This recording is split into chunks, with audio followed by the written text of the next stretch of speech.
સોમવતી અમાસ. સોમવતી અમાસે કરજો આટલું, જાણી લો વ્રતની વિધિ. સોમવતી અમાસના દિવસે ભગવાન શિવ અને માતા પાર્વતીની પૂજા કરવાની અને ઉપવાસ કરવાની પરંપરા છે. પંડિત પ્રદીપ મિશ્રાજી દ્વારા સમજાવવામાં આવે છે કે સનાતન પરંપરામાં અમાસ તિથિનું ખૂબ જ મહત્વ છે. તેમાં પણ જો આ તિથિ સોમવાર કે શનિવારે આવે છે તો તેનું મહત્વ વધુ વધી જાય છે. જ્યારે કોઈ પણ મહિનાની અમાસ સોમવારે આવે છે ત્યારે તેને સોમવતી અમાસ કહેવામાં આવે છે. જ્યોતિષમાં આ દિવસને લઈને ઘણા નિયમો બનાવવામાં આવ્યા છે, તો વિડીયોની અંત સુધી સાંભળવા વિનંતી. હર હર મહાદેવ. ભાઈઓ અને બહેનોને મારા નમસ્કાર. સોમવતી અમાસના દિવસે ભગવાન શિવ અને માતા પાર્વતીની પૂજા કરવાની અને ઉપવાસ કરવાની પરંપરા છે. આ દિવસે પરિણીત મહિલાઓ વ્રત રાખે છે અને ભગવાન શિવ અને માતા પાર્વતીની પૂજા કરે છે અને તેમના પતિના લાંબા આયુષ્ય માટે પ્રાર્થના કરે છે.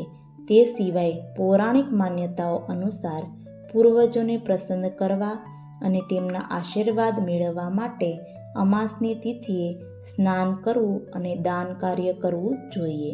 વર્ષમાં 12 અમાસ ઉજવવામાં આવે છે, જેમાંથી ભાદ્રપદ મહિનાની અમાસ તિથિ સૌથી વિશેષ માનવામાં આવે છે. સોમવતી અમાસ પૂજન વિધિ. સોમવતી અમાસના દિવસે સવારે બ્રહ્મ મુહૂર્તમાં જાગીને દેવી દેવતાઓનું ધ્યાન કરીને દિવસની શરૂઆત કરો. આ પછી સ્નાન કરો. હવે સૂર્ય ભગવાનને જળ ચઢાવો.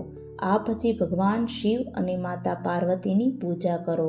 શાસ્ત્રો અનુસાર આ દિવસે પિતૃઓને પ્રસન્ન કરવા માટે પીપળના વૃક્ષને સ્પર્શ કરીને પૂજા કરવામાં આવે છે.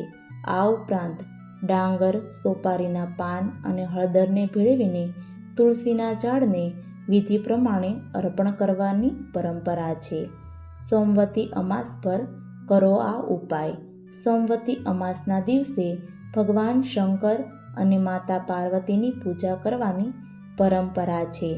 કહેવાય છે કે આ તિથિએ પીપળના ઝાડને 108 વાર પ્રદક્ષિણા કરવી જોઈએ. પરિક્રમા દરમિયાન પીપળના ઝાડ પર રક્ષાસૂત્ર પણ બાંધી શકાય છે.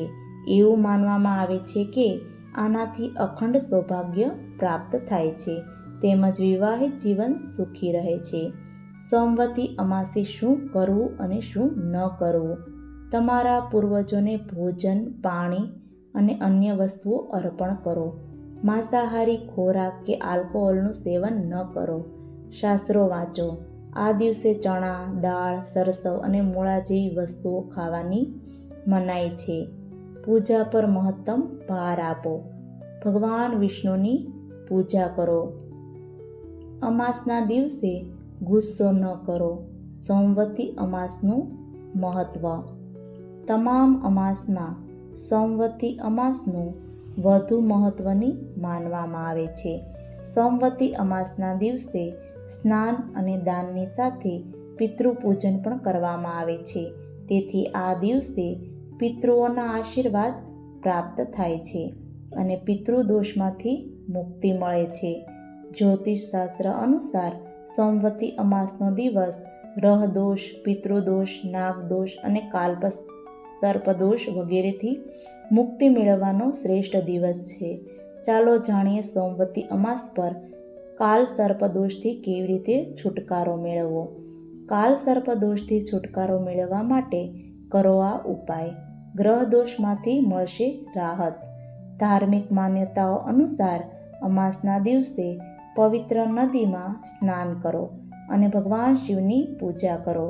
ભગવાન શિવની પૂજા કર્યા પછી વહેતી નદીમાં ચાંદી અથવા તાંબાની બનેલા સાપ અને નાગની જોડી વહાવી દો અને કાલ સર્પદોષથી મુક્તિ માટે પ્રાર્થના કરો. એવું માનવામાં આવે છે કે આમ કરવાથી કુંડળીમાં હાજર કાલ સર્પદોષમાંથી મુક્તિ મળે છે. જ્યોતિષશાસ્ત્ર અનુસાર કાલ સર્પદોષથી મુક્તિ મેળવવા માટે અમાસના દિવસે પવિત્ર નદીમાં સ્નાન કરો અને ભગવાન શિવને ગંગાજળથી અભિષેક કરો. આ પછી શિવ ચાલીસાનો પાઠ કરો. જન્મ કુંડળીમાં કાલ સર્પદોષમાંથી મુક્તિ મેળવવા માટે સોમવતી અમાસના દિવસે રાહુ અને કેતુના બીજ મંત્રનો જાપ કરવો જોઈએ. એવું માનવામાં આવે છે કે રાહુ કેતુના બીજ મંત્રનો જાપ કરવાથી કાલ સર્પદોષની અસરમાં રાહત મળે છે. રાહુ કેતુ બીજ મંત્રનો જાપ કરો. ઓમ રામ રાહવે નમઃ અને ઓમ ક્ર કેતવે નમઃ. ઘરના મુખ્ય દ્વાર સહિત આ જગ્યાઓ પર કરો દીપ પ્રાગટ્ય. આ દિવસે શુભ મુહૂર્તમાં દીપ પ્રગટાવવાથી ચમત્કારી લાભ મળે છે. અમાસના દિવસે પિતરો માટે દાન, તર્પણ, પિંડદાન વગેરે કરવાનું મહત્વ છે. બીજી તરફ સોમવતી અમાસ પર ભગવાન શિવ અને માતા પાર્વતીની પૂજા કરવાથી શુભ ફળની પ્રાપ્તિ થાય છે. સોમવતી અમાસ પર કેટલીક વિશેષ જગ્યાઓ પર દીપ પ્રગટાવવાથી વ્યક્તિ દેવતાઓ અને પિતરોના આશીર્વાદ પ્રાપ્ત થાય છે. માગશર મહિનામાં સોમવતી અમાસ સોમવાર 30 ડિસેમ્બરે છે. આ દિવસે દીપ પ્રગટાવવાનું મહત્વ હોય છે. તો ચાલો જાણીએ કે સોમવતી અમાસ પર કઈ જગ્યાઓ પર દીપ પ્રગટાવવાનું શુભ માનવામાં આવે છે. મુખ્ય દ્વાર. સોમવતી અમાસના દિવસે ઘરના મુખ્ય દ્વાર પર ઘીનો દીપ પ્રગટાવો અને પાણીથી ભરેલું કળશ રાખો. તેનાથી ઘરમાં માતા લક્ષ્મીનું આગમન થાય છે અને સુખ, સમૃદ્ધિ અને શાંતિ વધે છે. દક્ષિણ દિશા. આ દિશા પિતૃઓની માનવામાં આવે છે. સોમવતી અમાસ પર આ દિશામાં દીપ પ્રગટાવવાથી તેઓ પ્રસન્ન થાય છે અને પોતાના પરિવારના સભ્યોને આશીર્વાદ આપે છે. પિતૃઓના આશીર્વાદથી પરિવારમાં સુખ શાંતિ જળવાઈ રહે છે. ભગવાન શિવને પ્રસન્ન કરવા માટે આ તિથિ ખૂબ જ વિશેષ માનવામાં આવે છે. અહીં આપવામાં આવેલી માહિતી હિન્દુ માન્યતાઓ પર આધારિત છે.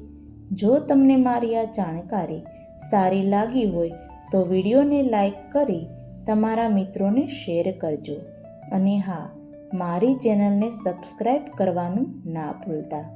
મહાદેવની કૃપા સદૈવ તમારી સાથે રહે તેવી મારી પ્રાર્થના. તો મળીએ બીજા વિડીયો સાથે. ત્યાં સુધી બધાને મારા હર હર મહાદેવ.